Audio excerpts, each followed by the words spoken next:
Hello everyone, welcome back to Code with NM and a very warm welcome to my class name Fool. फूल का full form तो आप लोग जानते ही हैं, fast optimise online learning. तो आज फूल का पहला वीडियो है और इसमें हम लोग प्रोग्रामिंग लैंग्वेज सीखने वाले हैं वेरियस और एंड्रॉयड स्टूडियो, फ्लटर और काफ़ी कुछ सीखेंगे आगे। तो आज हम लोग पहला प्रोग्रामिंग लैंग्वेज जो सीखने वाले हैं वो है डार्ट। तो बहुत लोगों को नहीं पता होगा डार्ट क्या है और बहुत सारे सवाल आ रहे होंगे कि क्यों सीखना है, कहाँ यूज़ होगा, कैसे होगा। तो मैंने एक लिस्ट रेडी की है इन क्वेश्चंस के और मुझे लगता है कि इन चारों सवालों में आपका सब कुछ कवर हो जाएगा, आपके सारे सवाल कवर हो जाएंगे। तो पहला, डार्ट क्या है, क्यों डार्ट ही क्यों यूज़ करना है और डार्ट के यूजेस क्या हैं और इसे कहाँ कोड करें, क्या सॉफ्टवेयर है या कुछ और हम लोग यूज़ कर सकते हैं डार्ट के कोडिंग के लिए। तो आइए एक एक करके हम लोग सब देखते हैं और एंड में हम लोग दो तीन छोटे कोड देखेंगे और एग्जीक्यूट करना सीखेंगे कि डार्ट में एग्जीक्यूशन कैसे होता है और कंपाइलेशन कैसे होता है। तो पहला सवाल है कि डार्ट क्या है। तो डार्ट एक क्लाइंट ऑप्टिमाइज प्रोग्रामिंग लैंग्वेज। अब क्लाइंट ऑप्टिमाइज प्रोग्रामिंग लैंग्वेज क्या होता है कि जो क्लाइंट के लिए बहुत यूजफुल होगा और क्लाइंट उसे ईजिली एक्सेस कर सकता है, जिसका जीयूआई बेस्ट होगा और ईजिली क्लाइंट को समझ में आएगा। तो डार्ट हेल्प करता है ऐसा कुछ जीयूआई क्रिएट करने में और वो मल्टीपल प्लेटफॉर्म पे आप यूज़ कर सकते हैं। मल्टीपल प्लेटफॉर्म मतलब आप डार्ट यूज़ करके अगर कोई एप्लीकेशन बना रहे हैं मोबाइल का तो फिर वो एप्पल में भी चलेगा, वो एंड्रॉयड में भी चलेगा।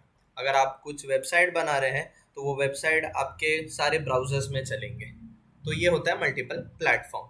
नेक्स्ट, इसको डेवलप किया है गूगल ने और ये मोबाइल से डेस्कटॉप, सर्वर, वेब एप्लीकेशन ये सब कुछ बना सकता है। और ये एक ऑब्जेक्ट ओरिएंटेड है, क्लास बेस्ड है। इसमें गार्बेज कलेक्टर होता है। गार्बेज कलेक्टर क्या होता है कि आप कोई चीज़ असाइन करते हो, वो रैम में स्टोर होता है। कोई प्रोग्राम आपने छोटा सा लिखा है, एडिशन ऑफ टू नंबर्स आपने लिखा, तो वो प्रोग्राम आपने एग्जीक्यूट किया, आउटपुट लाया। अब ये प्रोग्राम आपके रैम में लोडेड है, तो जब तक आप उसे क्लियर नहीं करेंगे तो क्या होगा कि आप 5-6 प्रोग्राम और करते गए तो रैम भरते जाएगा और आपका कंप्यूटर है, लैपटॉप स्लो हो जाएगा। तो गार्बेज कलेक्टर क्या करता है, ऑटोमेटिकली रैम में से हर चीज़ क्लियर करते चला जाता है। तो आपको उसकी टेंशन लेने की ज़रूरत नहीं कि हमें क्लियर करना पड़ेगा। तो इसमें गार्बेज कलेक्टर और मैंने आपको बता दिया वो करता क्या है। और इसके जो सिंटैक्स है वो सी के तरह है और कुछ ये थोड़ा नियर टू जावास्क्रिप्ट भी है। तो आगे आइए नेक्स्ट देखते हैं। आगे हम लोग क्यों डार्ट ही क्यों यूज़ करना है। तो डार्ट पहले फ्लेक्सिबल है और सिर्फ इसके एग्जीक्यूशन और कंपाइलेशन की ही बात नहीं है, ये जावास्क्रिप्ट के जैसा और इसके सिंटैक्स भी जावास्क्रिप्ट के एकदम नियर है। एकदम एग्जैक्ट जावास्क्रिप्ट तो नहीं है पर उसके थोड़े सिमिलर है। उससे क्या हो सकता है, आप जो वेबसाइट है वो क्रिएट कर सकते हैं क्योंकि डार्ट एक प्रोग्रामिंग लैंग्वेज है। और अगर आप उस प्रोग्रामिंग लैंग्वेज से आप मोबाइल एप्लीकेशन भी बना रहे हैं और वेबसाइट भी बना रहे हैं तो बहुत ही बढ़िया है। क्योंकि अगर आप अपना करियर देख रहे हैं कि आप एक डेवलपर बनेंगे मोबाइल एप्लीकेशन में, तो वो एक वे में ही आप जाएंगे। या तो आप वेबसाइट क्रिएटर्स बनेंगे, वेबसाइट क्रिएट करेंगे, आप वेबसाइट डेवलपर बनेंगे, तो वो एक डायरेक्शन में जाएंगे। पर इन दोनों के लिए वहाँ पे आपको जावास्क्रिप्ट आना चाहिए अगर वेबसाइट डेवलप करना है, यहाँ पे एंड्रॉयड स्टूडियो और जावा आना चाहिए।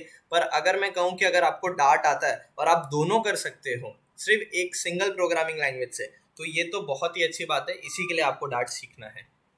बाकी 70% इसका कोड रीयूज हो सकता है और मोबाइल और वेबसाइट में हम सेम कोड उठा के यहाँ पे भी पेस्ट कर सकते हैं, वहाँ का कोड यहाँ पे पेस्ट कर सकते हैं। खाली पर्पस किस चीज़ के लिए आप कहाँ पे कॉपी पेस्ट करें उसका ध्यान देना है।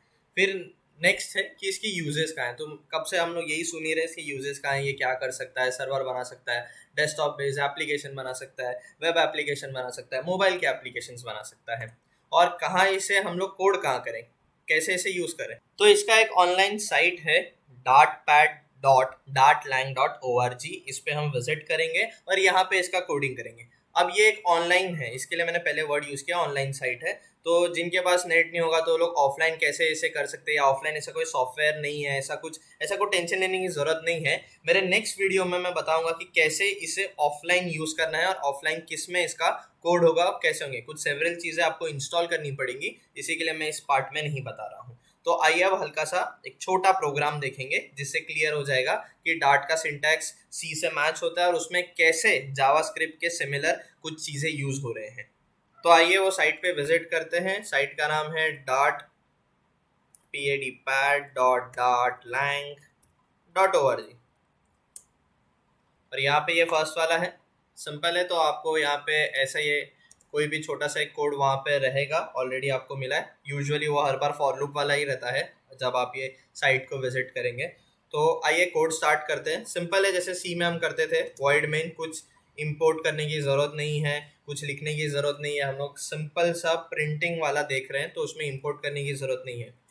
तो इसमें भी जैसे सी में हम करते थे, void main, curly braces, open close, और प्रिंट में सिंगल कोट्स में आप लिखो, डबल कोट्स में लिखो, इसमें सब चलेगा। हेलो वर्ल्ड लिखेंगे और यहाँ पे रन दबाएंगे तो कंसोल पे यहाँ आपको आउटपुट दिखेगा।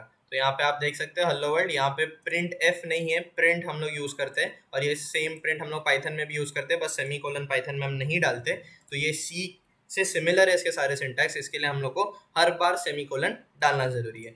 तो आइए इसमें एक वेरिएबल डिक्लेरेशन देख लेते हैं। इसमें अब दो टाइप के वेरिएबल डिक्लेरेशन है। एक सिंपल जो आप जानते ही हैं, सिंपल एक ए, जैसे या तो मैं इसमें वैल्यू असाइन कर दूं a इक्वल्स टू 10, तो प्रिंट सिंपल a करेंगे और हम लोग इसे रन करेंगे तो आंसर आप सबको पता है कि क्या आने वाला है, 10 ही आएगा यूजुअली। अगर एरर होता तो यहाँ पे आप देख सकते हैं, यहाँ पे स्क्रीन पे वो बार बार कुछ एरर है तो दिखाएगा, यहाँ पे नो इश्यू लिखा मतलब कोई एरर नहीं है।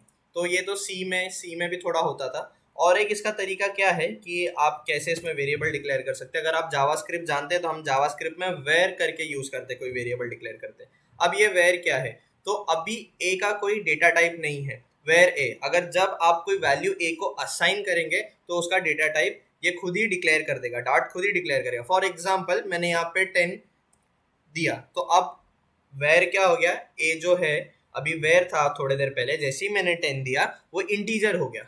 अगर मैं सिंगल कोट्स में यहाँ पे हेलो लिख दूँ तो अब वो स्ट्रिंग हो जाता है, या आप सिंगल लेटर लिखेंगे तो वो कैरेक्टर हो जाता है। तो ये सिंपल था कि वेयर क्या कैसे काम करता है, और जो भी आप डेटा टाइप देते जाएंगे ये वैसे वैसे वैसे उसमें इंटीजर या स्ट्रिंग में कन्वर्ट होते जाएगा।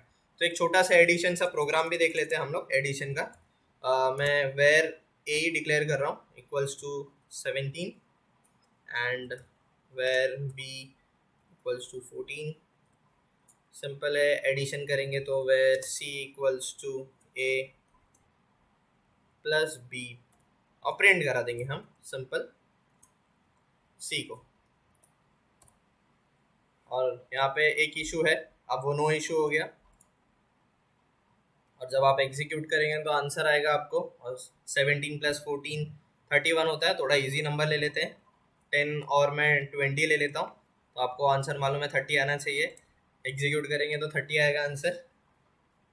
तो आप देख सकते हैं 30 आया। तो ये सिंपल था। तो यहाँ पे ए भी इंटीजर हो गया, बी भी इंटीजर हो गया, सी भी इंटीजर हो गया, और दो इंटीजर का एडिशन ऑलवेज इंटीजर ही होगा, इसी के लिए उसने इंटीजर में ही डिक्लेयर किया। तो जैसे ही मैं उस पर क्लिक कर रहा हूँ तो यहाँ पे आप देख सकते हैं लोकल वेरिएबल में इंट सी लिखा है, पर हमने कहीं भी वहाँ इंट नहीं दिया, तो इसने खुद से ही डेटा टाइप डिक्लेयर कर दिया। मैं बी पे क्लिक करूँगा तो आप देख सकते हैं यहाँ पे इंट बी लिखा है, और ए पे क्लिक करूँगा तो फिर वो इंट ए दिखाएगा।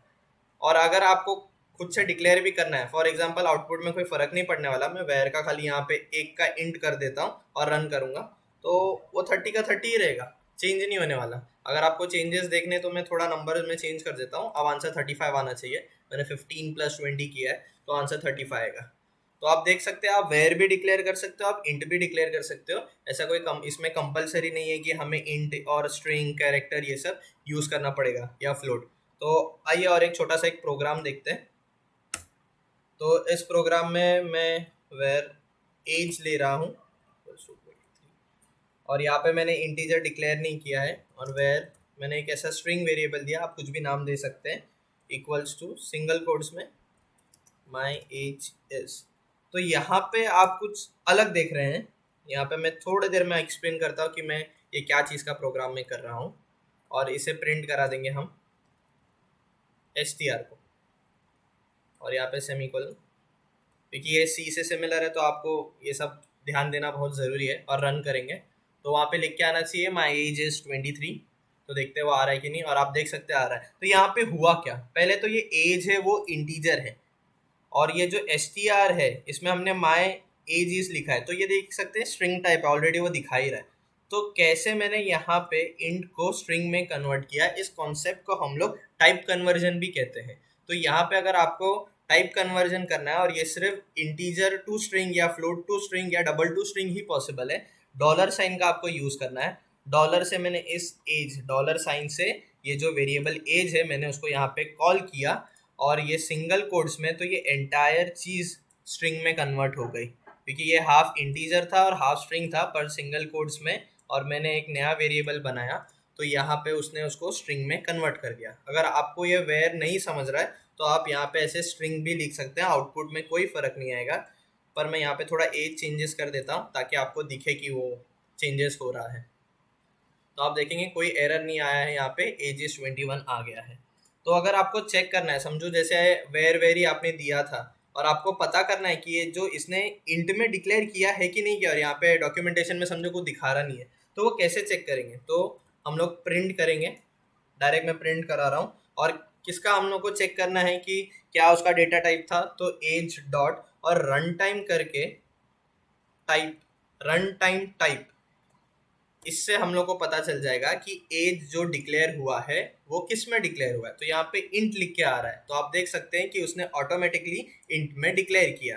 तो यहाँ पे मैंने आपको टाइप कन्वर्जन सिखा दिया और कैसे हम लोग प्रिंट करवा सकते हैं कि कौन सा हम लोग का वेरिएबल क्या चीज़ में डिक्लेयर हुआ है। और यहाँ पे मैं str का भी प्रिंट करा देता हूँ साथ में, तो आपको दिखेगा माई एज इज 21 इंट और उसके नीचे स्ट्रिंग। तो यहाँ पे हमने टाइप कन्वर्जन देख लिया, कैसे प्रिंटिंग स्टेटमेंट करते हैं वो भी देख लिया, एडिशन देख लिया, और रन टाइम टाइप हमने देख लिया कि हमारा जो भी वेरिएबल अगर हमने वेयर में डिक्लेयर किया है तो वो किस में डार्ट ने डिक्लेरेशन किया है। तो दोस्तों अगर आपको ये वीडियो पसंद आया तो इसे लाइक करिए, कुछ नहीं समझा है तो नीचे कमेंट करिए और जितना हो सके उतना शेयर करिए। अब मेरे नेक्स्ट वीडियो में मैं और डार्ट प्रोग्रामिंग के ऊपर हम लोग और आगे जाएंगे और इसमें फॉर लूप्स देखेंगे और हम लोग वाइल लूप भी देखने वाले हैं, और इसमें हम लोग इफ एल्स और जो भी इसमें सब कुछ है वो हम लोग सब कुछ देखेंगे और सीखेंगे कि और इससे क्या क्या हम लोग अचीव कर सकते हैं। तब तक के लिए बाय।